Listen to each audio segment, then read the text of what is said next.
우리 아이들이 수면 문제, 또 많이 우는 문제 이런 것들은 아이의 수면은 어떻게 보면 아이 자신의 문제 혹은 아이 자신에 의해서 결정된다기보다는 굉장히 다양한 요소들이 서로 상호작용을 하면서 결정이 된다고 학자들의 연구에 의하면 밝혀져 있습니다. 그래서 우리가 아이의 수면과 양육 사이의 상호작용 모델이라고 예전부터 학자님들이 많이 이야기를 하고 있는데, 특히 아이 수면에 딱 떠올리면 여러분 첫 번째 생각해야 되는 게 부모하고 아이 사이의 관계로 인해서 생기는 낮, 밤의 부모 자녀 상호작용 패턴, 잠자리 습관, 또 일어날 때 기상 습관, 쭉쭉이 시키는 부모님도 계시고, 그런데 이것들이 아주 잘 되면 아이의 수면에 굉장히 많은 영향을 미친다고 되어 있습니다.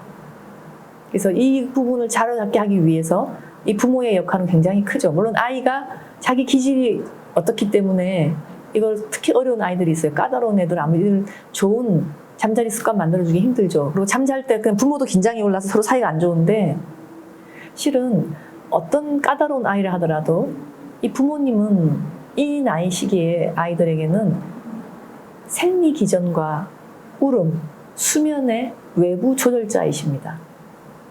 부모가 외부에 조절을 해주기 때문에 아이들 수면과 울음과 이런 생리 조절이 되기 때문에 이걸 아신다면 어떻게 보면 부모-아이 관계의 주도권은 부모님이 쥐고 있을 나이입니다. 아이보다는. 그래서 이것이 너무 중요한데, 또 하나 제가 강조하고 싶은 부분은 이런 부모를 또 영향 주는 사람이 누구겠어요?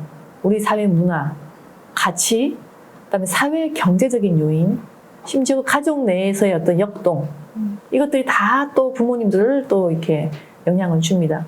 예전부터 유명한 이야기가 있죠. 아기 하나를 키우려면 한 마을이 필요하다라는 그 유명한 인디언 속담이 있는데, 심지어 아이들의 수면 문제조차도 여러분 우리 아이가 왜 이럴까? 내가 잘못했나를 떠나서 이 아이하고 나하고의 패턴은 어떤지, 부모를 또 이 조절하는 우리 사회의 전반적인 패턴, 혹시 부모가 너무 일하시느라고 바빠서 여유가 없으시다면 그 여유가 없는 사회 경제적 요인이 아이 수면을 잘 못 들게 하는 요인이 될 수도 있다는 거예요.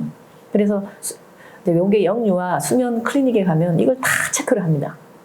그래서 혹시 여러분도 그냥 아이가 잠 못 잔다 운다 그러면 바로 그냥 아이 얼굴만 보지 마시고 이런 넓은 것을 좀 더 보시고 혹시 고칠 게 없나. 심지어 그 방 온도라든지 방의 조도라든지 이런 것조차도 한번 생각해 볼 필요가 있습니다. 그래서 이런 것들이 상호작용한다는 걸 이해하셔야 되고, 또 하나는 그러면 학자들은 이런 문제가 있는데 어떻게 분류를 할 것인가. 일단 병원에 가거나 심리센터를 가면 우리 학자 선생님들은 어떤 기준으로 아이의 문제점을 좀 분류를 하느냐, 혹시 그냥 간단하게 말씀을 드리겠습니다. 어려운 분야이긴 한데 아시면 조금 아이의 패턴을 분석하는 도움이 되기 때문에 DC023라는 5라는 유명한 영유아기 아동 진단 분류 체계입니다. 거기에 의하면 첫째, 수면이 정말 너무 어려운 아이들은 수면 장애라고 부르고요. 이게 적어도 모든 수면 장애라고 분류를 하려면 6개월이 지나야 된다, 생후. 그러니까 6개월 이전의 아이들은 많이 울고 고체더라도 이게 이렇게 굳어있는 문제를 안 본다는 거죠, 학자들은. 그래서 6개월이 지나야지만이 잠투정이 심한 Sleep Onset Disorder라고 해서 잠들기 어려운 병. 그 다음에 8개월이 지나야지 밤에 자주 깨는 병. 이것도 적어도 밤에 5번 이상 깨는 것을 진단 기준으로 삼고 있습니다. 그리고 12개월, 돌이 지나야지 소위 말하는 목류병 같이 자다가 반쯤 깨가지고 돌아다니는 병이 있어요, 아이들이.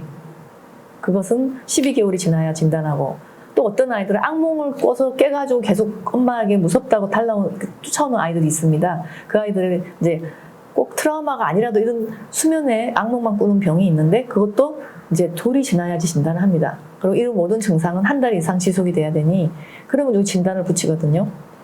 반대로 또 울음을 너무 많이 우는 애들도 이제 excessive crying disorder라고 하는데, 이거는 어떻게 하면 진단을 하느냐. 3개의 룰이라 그래서 하루에 3시간 이상, 일주일에 3일 이상, 적어도 3주 동안 아이가 심하게 울면 붙이는 진단이고, 그럼 그때는 병원을 좀 오라는 얘기죠. 그리고 안 먹는 것도 마찬가지예요. 적어도 안 먹는 게 병적이다 하려면 2돌이 지나야 됩니다. 그 얘기는 2돌까지는 시기가 많이 변할 수 있다는 얘기입니다. 그래서 이것도 역시 많이 먹는 병, 안 먹는 병, 아니면 이상한 걸 자꾸 주워 먹고, 심지어 어떤 아이는 머리카락을 먹는 아이들도 있습니다. 하지만 이런 학자들의 진단 분류를 할지라도 수면, 울음, 식이 문제는 다 다른 조절이 안 되는 병, 여러분 감각통합 요새 말 많이 들어보실 텐데 감각적 조절이 안 되는 아이들은 이 세 가지 다 가질 수 있어요. 그런 경우는 단일로 수면만 문제가 있다 생각하지 않습니다. 그리고 분리불안장애가 심한 아이들도 당연히 잠을 안 자겠죠. 그러면 수면 장애라고만 하지 않고요. 또 부모하고 아이하고 서로 사이가 나쁜 경우도 있습니다. 어릴 때는 애착의 문제 같은 걸로 인하여 그런 경우도 이런 문제를 동반할 수 있다. 그래서 그런 경우는 그 치료를 먼저 한다라고 이해하시면 됩니다. 그러면 아이들이 이런 수면 문제나 이 우는 문제가 심각할 때 이제 어떻게 하면 좋을 것인가 하는데 크게 세 가지 방안이 있습니다. 학자들도 그런 연구를 하는데 첫 번째가 부모 대상으로 수면 교육이나 울음을 그치게 하는 교육이 들어가고요. 두 번째가 마사지를 하거나 수면 환경을 조성시켜주는 방법이 두 번째이고 세 번째가 소위 말하는 행동요법이라는 게 있습니다. 이것은 좀 더 어려운 아이들을 도우기 위한 요법인데요. 우선 교육을 말씀드리면 교육은 요즘에 많이 나와 있습니다. 책으로도 나와 있고 특히 해외에는 DVD로 이렇게 그걸 보면서 따라하게 하는 교육용 DVD도 있고 심지어 온라인 사이트에 들어가면 그걸 또 가르치는 곳도 있고 좀 더 이제 열악한 환경에서 자라는 또 그런 아이들이 있는 집에서는 또 선진국에서는 간호사들이 가정 방문해서 부모님한테 잠을 잘 교육시키는 법을 가르치기도 합니다.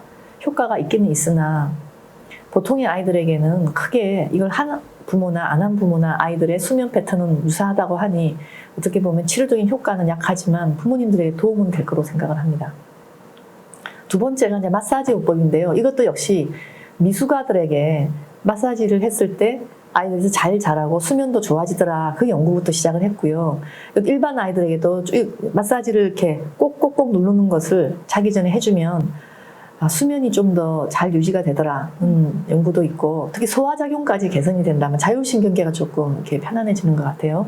그리고 이제 심지어 요즘에 엄마들 싫어하시는 영아 산통도 좀 감소되더라 하는 게 있지만 이건 역시 지속적인 효과에 대해서는 학술적으로 아직까지 확실하다라고 하지는 않습니다. 그리고 잠자기 전에 조도를 낮추고 환경을 좀 조용히 하고 그다음에 온도를 아이에게 쾌적하게 잘 수 있도록 맞춰주는 거는 아이에게 수면 유도력에 도움이 된다고 되어 있습니다. 그리고 이제 행동요법은 요즘에 가끔 부모님들이 이 행동요법으로 우리 아이 수면 문제를 잡아보고자 하시는데요. 꼭 주의할 게 있습니다. 학자들의 말씀에 의하면 6개월 이전의 아이들은 하지 말라고 되어 있습니다. 그러니까 어떻게 보면 수면 장애 진단도 대부분 6개월이 지나야 진단하듯이 6개월 이전의 아이들은 굳이 어떤 틀을 주기보다는 자연스럽게 맞추어 가는 것이 아이에게 좋다는 의미입니다. 그래서 6개월 이후에 아이가 너무 잠을 안 자려고 한다든지 자주 깬다 막 이런 문제가 생기는 경우에 쓰는 요법인데요. 예전에는 아이가 자다가 깨서 울어도 모른 척 하라라고 아주 어떻게 보면 무시무시한 행동요법을 처음에 생각했지만 그러다 보니 너무 부모님들이 못 견뎌하고 또 아이에게도 부작용이 좀 있어서 요즘에는 처음에 시작할 때 아이가 울 때 바로 안아주거나 하지 않고 한 10분쯤 있다가 아이가 울어도 조금 가만히 참았다가 가는 그러니까 서서히 딜레이드 리스판스를 하게 하는 방법들을 많이 씁니다. 그래서 아이가 그러면 스스로 이제 본인이 울다 스스로 잠자는 것을 이제 배우기 시작하는 거예요. 그것이 기회를 주는 거죠. 일부러 아이를 고문하기 위해서 내버려 두는 건 아니고 그러다가 좀 더 애가 자라게 되면 20분으로 늘리고 1시간으로 늘리고 그러니까 애가 울어도 점점 부모들은 한참 있다가 모니터만 하고 이런 식으로 점점 그레이디드 익스텐션이 점점 이렇게 아이가 울어도 자다가 깨도 조금은 무시해주는 그런 게 행동수련 요법에 가장 많이 쓰이는 방법이고요. 또 하나 굉장히 재미있는 요법이 있는데 이제 이거 어려운 말로 bedtime fading이라 그래서 이게 어떤 방법이냐면 보통 이 아이가 10시쯤 자기 때문에 어머님이 아기를 마사지도 하고 한 9시 40분쯤 되면 이제 같이 누워서 이렇게 잠 달라고 할 때 잠자는 시간 한 15분 좀 늦춰보는 겁니다. 그러면 아이는 분명히 졸리는 시간이 다 돼가니까 좀 넘으니까 얼마나 많이 졸리겠습니까? 그래서 잠자기 전에 저항을 하지 않고 계속 푹 잠을 들기 때문에 아이들은 조금 늦춰주는 게 있으면은 잠잘 때 저항을 많이 하는 그 버릇이 감소가 되는 거예요. 그래서 이 요법도 어떻게 보면은 행동요법보다는 조금 더 약하기는 하지만 상당히 이 잘 때 저항이 심한 애들에게 도움이 된다고 학자들이 얘기하고 있습니다. 그래서 제가 말씀드린 요법 정도가 가장 효과적이라고 되어 있기 때문에 그 이상으로 여러분 6개월 이전에 아기를 억지로 막 시간 맞춰서 아까 스포 박사처럼 재운다거나 그렇게 해서 오히려 그런 부작용이 나서 오는 아이들도 보기 때문에 너무 아이 수면 교육에 요즘 부모님들은 목숨을 거는 느낌이 좀 듭니다. 아마 그 이유가 이제 독박 육아 하시고 힘드니까 좀 자는 동안은 편안하잖아요, 아이가. 그래서 이제 6개월 전부터 잠을 너무 잘 잤으면 하는 마음인데 아이들의 뇌 발달은 우리의 발현과는 다르게 자기들 나름대로 스케줄이 있기 때문에 지금 제가 드린 이 방법대로 하시는 것이 무리가 없다고 생각합니다. 그래서 오늘은 주로 수면 강의를 제가 드렸는데요. 다음 시간에는 아마 좀 구체적인 질문이 좀 나올 것 같은데요. 네, 오늘 조금 6개월 동안은 관찰을 좀 많이 해야 된다라는 말씀 주로 많이 해주셨는데요. 오늘 수면과 울음에 대해서 유익한 강의 너무 감사드리고 다음 시간은 제가 어머니들이 실제로 올리셨던 질문들을 가지고 다시 오겠습니다. 육아는 과학입니다. 신의진의 콕TV 많이 시청해 주시기 바랍니다. 감사합니다. 수면하고 울음에 대해서 정말 많은 질문이 올라왔는데 제가 잠투정, 그 자기 전에 계속 울고 짜고 이러는 거 어떻게 해야 되는지 우리가 잠투정이 정상 범주는 어떻고 또 너무 심하면 어떡하냐는 기준이 있습니다. 아기가 우는데 기저귀도 갈아줬고 먹을 것도 줬고 다 했는데도 네.